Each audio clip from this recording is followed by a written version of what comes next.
2025년 2월 13일 매일 성경 말씀 묵상입니다. 오늘 성경 말씀은 누가복음 2장 41절에서 52절에 있는 말씀입니다.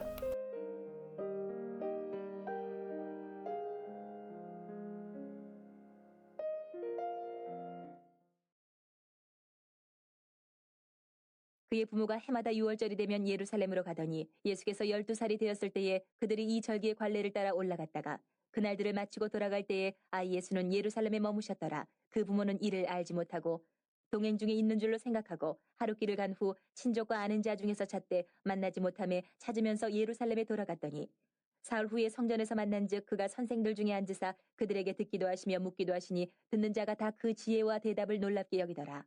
그의 부모가 보고 놀라며 그의 어머니는 이르되 아이야 어찌하여 우리에게 이렇게 하였느냐 보라 내 아버지와 내가 근심하여 너를 찾았노라. 예수께서 이르시되 어찌하여 나를 찾으셨나이까 내가 내 아버지 집에 있어야 될 줄을 알지 못하셨나이까 하시니 그 부모가 그가 하신 말씀을 깨닫지 못하더라. 예수께서 함께 내려가사 나사렛에 이르러 순종하여 받드시더라. 그 어머니는 이 모든 말을 마음에 두니라.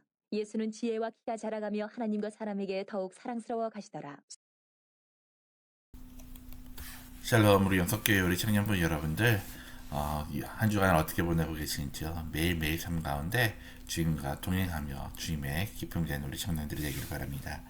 오늘 성경 말씀에서 누가복음에서 예수님의 그런 유년 시절을 소개하는 것을 우리가 볼 수가 있습니다. 당시 교회를 어지럽혔던 거짓 교사들은 예수의 인생을 부인하거나 혹은 신성을 부인하였습니다. 이에 누가는 예수의 유년 시절을 소개함으로써 예수님의 인성에 대한 의혹들을 불식시킵니다. 또 예루살렘으로 올라갔을 때의 일화를 예수님의 신성을 증거하고 있는 것입니다. 예수님의 부모는 매년 6월절을 지키기 위해 예루살렘을 방문합니다. 12살일 때도 예수는 부모와 함께 예루살렘을 방문합니다. 일주일의 절기 일정을 다 마치고 각기 자기 온 곳으로 돌아갑니다. 요셉과 마리아도 귀향길에 오릅니다. 이때 예수님이 곁에 없는 것을 하루가 지나서야 알게 됩니다. 많은 사람이 무리를 지어 이동하는 과정이라 관심을 두지 못한 까닭이었습니다. 부랴부랴 다시 예루살렘으로 돌이켜서 도착하니 벌써 3일이 지났습니다. 이때 예수는 그때까지 성전을 떠나지 않고 성전의 율법 선생 중에 앉아 있었습니다. 선생에게 배우는 것이 아니라 그들을 가르치고 있었습니다. 선생들이 둘러앉고 예수는 그 중에 앉아서 성경에 관한 그들의 말을 듣기도 하고 질문도 하여 답을 주기도 합니다. 그때 둘러앉은 율법 선생들은 모두 예수의 지혜로운 말과 가르침에 놀랍니다. 이는 예수께서 단지 유년의 시절을 가진 사람일 뿐만 아니라 신성을 가진 하나님이란 것을 알게 하는 것입니다. 더 놀란 사람들은 요셉과 마리아입니다. 이에 마리아는 귀환길에 따라 나서지 않고 혼자 남은 예수님을 책망합니다. 잃어버린 줄 알고 근심하고 찾아노라고 고생한 사실을 두고 꾸짖습니다. 이에 예수님은 자신이 누군지를 밝히는 말씀하십니다. 어찌하여 나를 찾으셨나이까? 내가 내 아버지의 집에 있어야 할 줄을 알지 못하셨나이까? 즉 자신의 아버지가 성전의 주인이신 하나님을 고백합니다. 예수는 자신이 하나님의 아들임과 하나님이 자신의 아버지이심을 선언한 것입니다. 예수의 자기 고백을 듣고도 요셉과 마리아는 그 말씀의 의미를 깨닫지 못한 것은 당연합니다.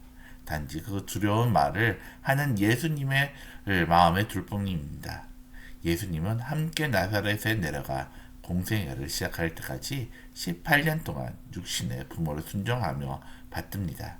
이때 지혜와 키가 자라고 하나님과 사람에게 더욱 사랑스러워 가십니다.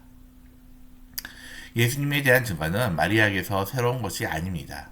수태할 때 가브리엘 제사를 통해서 엘리사벳의 예언을 통해서 그리고 출산된 목자들의 그런 증언과 동방바술의 예방을 통해 그리고 정결례를 위해 성전을 찾았을 때 만난 시몬과 안나 선지자를 통해서 마리아는 예수에 관한 정보와 증거가 넘치게 많았습니다. 그럼에도 그는 여전히 예수께서 누군지를 알지 못하고 그의 말씀을 깨닫지 못한 것을 알 수가 있습니다. 예수와 공생의 3년을 함께하며 예수께서 보이신 증거들을 본 제자들도 마찬가지였습니다. 제자들은 예수께서 행하신 수많은 이적과 표적들을 경험합니다.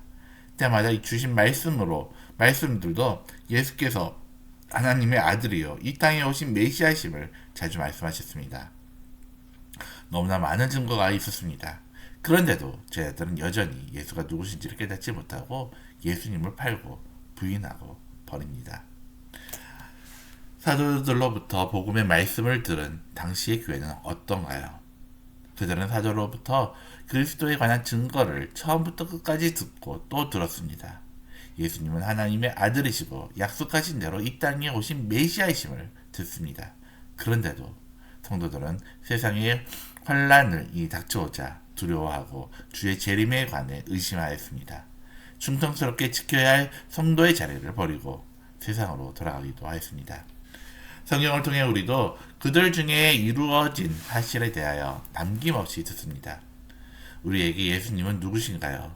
예수가 나의 하나님, 나의 구원자, 나의 주인임을 확신할 수 있습니까? 만약 그런 주님을 알고 믿음으로 살고 있다면 그 일은 오직 은혜임을 고백할 수 있어야 합니다. 성령께서 나에게 함께 하심으로 믿을 수 없는 예수를 나의 구주로 영접할 수 있었음을 고백할 것을 인정해야 합니다. 진정 성도의 신앙은 오직 하나님의 은혜임을 깨닫게 하는 말씀입니다. 오늘 말씀을 다시 한번 묵상하면서 본문에서 누가가 의도하는 예수에 대한 증거가 무엇인지 한번 다시 생각해 보시기 바랍니다. 그리고 그 근거와 함께 찾아서 다시 한번 묵상해 보시기를 바랍니다. 또한 예수께서 성전에 하신 말씀을 두고 마리아는 이해하지 못한 채 마음에만 둡니다. 왜 그랬는지를 생각해 보시면서 내가 믿는 예수님은 어떤 분인지 그리고 내가 예수님을 믿는 근거가 무엇인지 한번 생각해 보는 하루가 되기를 바랍니다. 기도드리겠습니다. 하나님 아버지, 우리가 주님을 믿는다고 우리가 고백하지만 또한 많은 그런 말씀과 또한 그 증거들을 우리가 듣지만은 때로는 우리가 그 말씀을 온전히 의지하지 못하고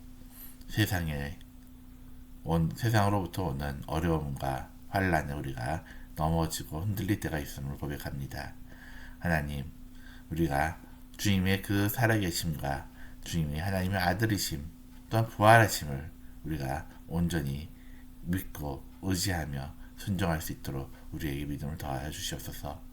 오늘 하루도 우리가 주님과 동행하는 삶이 될 수 있도록 우리를 이끌어 주실 줄 믿사오며 예수님의 이름으로 기도드립니다. 아멘.